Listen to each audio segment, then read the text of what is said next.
everyone, my name is Maria Luis Perez. In this video, I'm going to discuss the evolution of the Philippine Constitution. To fully understand how the Philippine Constitution evolved, let's start with the definition of a constitution. What is a constitution? A constitution is a set of rules that guides how a country, state, or other political organization works.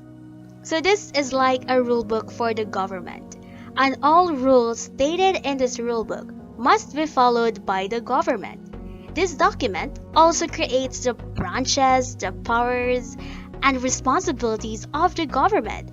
It also contains the rights of the people, and it is illegal for the government to violate these rights. If they do, they will be punished by the law.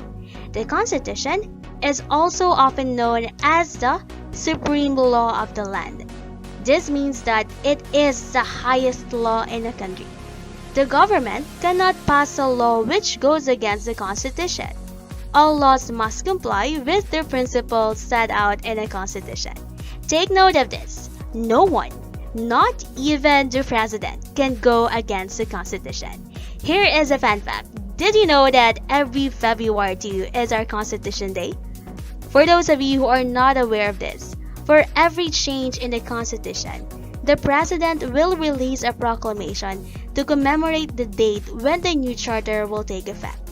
This day is called the Constitution Day. The latest Constitution of the Philippines was ratified on February 2, 1987. This is the reason why we celebrate our Constitution Day every 2nd of February. Now that we already know the meaning of a constitution, let's move on to the importance of a constitution. Why is it important for us to have a constitution? First, it's to maintain law and order. Imagine our country without a constitution. It will be in chaos. We Filipinos will be denied of our rights, and anarchy is possible. When we say anarchy, it's a state of a society without authorities or a governing body. So without someone who will lead us, our society will be in a total confusion. Second, it imposes rules and regulations. The Constitution serves as a guide to the government officials in managing the government. It tells them the things that they should do and the things that they shouldn't do. Third, it protects the rights and freedoms of the citizen. If you're posting on Facebook, Twitter, or Instagram right now, you are exercising your freedom of expression expressed in our Constitution. This is just one right. There are other rights that we can enjoy because of the Constitution. So we really need to be thankful to our Constitution. Fourth, it limits the powers of the government. Without the Constitution, greedy officials will take advantage and the government will function according to its will. So it is a must for us to have a constitution. Now let's move on to the evolution of the Philippine Constitution. What you're seeing right now is a timeline of all the constitutions in the history of the Philippines. We have a total of 6 constitutions, starting from the first constitution, the 1899 Malolos Constitution, down to the latest constitution, the 1987 Philippine Constitution. Among these 6 constitutions, only 3 effectively govern the country. These are the 1935 Constitution, the 1973 Constitution, and the 1987 Philippine Constitution. Later on, you'll understand why only 3 effectively govern the country. For now, let's travel back in time and get to know each constitution. In your Philippine History 101, you've already discussed that the Philippines was under the Spanish rule for 333 years. Most Filipinos thought that it was a hopeless case until the Spanish-Filipino Agreement came. This agreement was called the Pac-Abiak na Bato. The Spanish government agreed to grant self-rule to the Philippines in 3 years if Aguinaldo would go to exile and surrender his arms. Aguinaldo agreed to this idea. He went to Hong Kong. However, there is a tiny problem with this agreement. The Filipinos and the Spaniards did not trust each other, so they had trust issues. The Spaniards did not pay the agreed amount. Likewise, the Filipinos did not surrender their arms. As a result, the agreement was a complete failure. This forced Aguinaldo to go back to the Philippines and declare the Philippine independence from Spain on June 12, 1898 at Kawit, Cavite. The Filipinos were happy with the idea with being independent until the United States made secret agreement called Treaty of Paris came. US wanted the Philippines as a colony, so Spain sold the Philippines to the United States. The Filipinos were not happy with the idea of being colonized. This forced Aguinaldo to issue a decree forming a Malolos Congress, which was a committee who was assigned to make the constitution for the first Philippine Republic. 3 days after the first Philippine Republic was established. The Malolos Constitution is also called the 1899 Constitution, or the first constitution for the first Philippine Republic and the first Republican Constitution in Asia. Now, let's move on to the salient features of the 1899 Constitution. First is a popular representative government. Second, a unicameral legislator. When I say unicameral, it means that there is only one legislator, called the Assembly. The Assembly had full control over the executive power. The president was elected by the Assembly. Third, there was already a separation of the church and state. Fourth, there was already a Bill of Rights. And last, it already had the compulsory and free basic education. Now, there is a problem with this constitution. It was not fully implemented because of the eruption of the Philippine-US War, in which the Philippines lost the battle and this paved way for American colonization in the Philippines. After the Spanish rule, the Americans came to the Philippines. The Filipinos were again colonized for the second time. During the American period, an American-inspired constitution was made. This was the 1935 Constitution, which provided the legal basis of the Commonwealth government or the transition government before granting the Philippine independence. Now, here are the salient features of the 1935 Constitution. First, it had a bicameral legislature. When I say bicameral, there are two legislators, composed of a Senate and a House of Representatives. Second, the president was elected to a 4-year term, together with the vice president without re-election. Third, it introduced the rights of suffrage, or the right to vote by male citizens of the Philippines who were 21 years of age or over and are able to read and write. Luckily, this right was extended to women as well.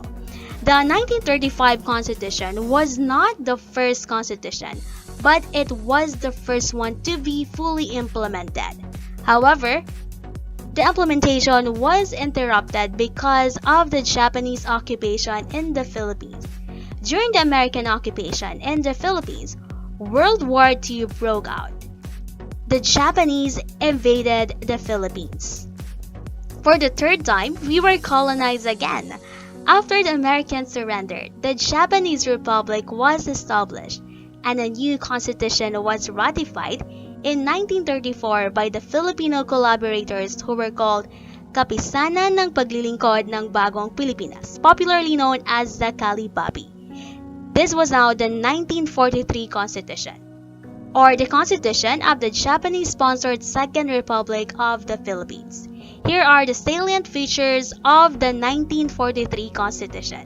First, the 1943 Constitution provided for strong executive powers. Second, the legislature was a unicameral National Assembly, and only anti-US can run for election. Now, there was also a problem with this constitution. It was recognized as legitimate and binding only in the Japanese-controlled areas of the Philippines, and was completely ignored by the United States government and the Philippine government in exile. This was just a short-lived constitution because the Americans came back and freed us from the Japanese, and the 1935 Constitution was restored. After a few years, the Americans finally gave us our independence on July 4, 1946. Various presidents ruled the Philippines using the 1935 Constitution until President Marcos came into the picture. Ferdinand Marcos was first elected in 1965 and was re-elected in 1969. During his time, there was a plan to make a new constitution. Delegates were elected to a constitutional convention which began to meet in 1971. In 1972, just before the end of Marcos' second term, he declared martial law because of the growing communists. But according to many critics and victims of martial law, he did this to influence the ongoing constitutional convention. As a result, the Constitutional Convention wrote a constitution in line with what President Marcos wanted. This was the 1973 Constitution. Now here are the salient features of the 1973 Constitution. First, it established for the first time in Philippine history a parliamentary government with a prime minister and a president. Second, legislative powers was vested in a unicameral National Assembly elected by the people. And third, it legalized all the decrees, proclamation, and orders of the president. There were various amendments in the 1973 Constitution, but the most controversial was the 1976 Amendment. Here are the amendments in the 1976 Constitution. First, the National Assembly was replaced by the interim Batasang Pambansa. Second, the president would also become a prime minister and continue to exercise legislative powers until martial law was lifted. Now, Marcos thought that everything was in place until one of his enemies came back to the Philippines. This was Benigno Ninoy Aquino. Unfortunately for Ninoy, it was not a happy ending for him. He was assassinated, and this led to a widespread outrage and forced Marcos to hold the snap election. The results were controversial, that it forced the Filipino people to a historic uprising known as the EDSA People Power I, where Marcos and his family went to exile and Cory Aquino became the president. Immediately after Cory Aquino became the president, she abolished the 1973 Constitution and replaced it with the 1986 Constitution. The 1986 Constitution is also known as the Freedom Constitution. Now here are the salient features in the 1986 Freedom Constitution. First, it was a verbatim copy of the 1973 Constitution, minus the provision on the Batasang Pambansa because the Batasang Pambansa was completely abolished. Second, the country was in chaos after Marcos left, so Aquino vested in herself both the executive and the legislative powers, the same powers that President Marcos exercised under the 1973 Constitution. Third, it was just a transitional constitution that lasted for a year, and a new commission was created to draft a new constitution, which was the 1987 Philippine Constitution, sometimes known as an anti-Marcos Constitution. Now, the 1987 Philippine Constitution revolves around four themes. First, upholding national sovereignty. Second, democratic governments and the prevention of another dictatorship. Third, respect for human rights and civil liberties. And fourth, the promotion of social justice. It's not a perfect document, but it is the country's highest law, binding all the citizens of the Philippines. The Constitution provided for three governmental powers, namely executive, legislative, and the judicial branch.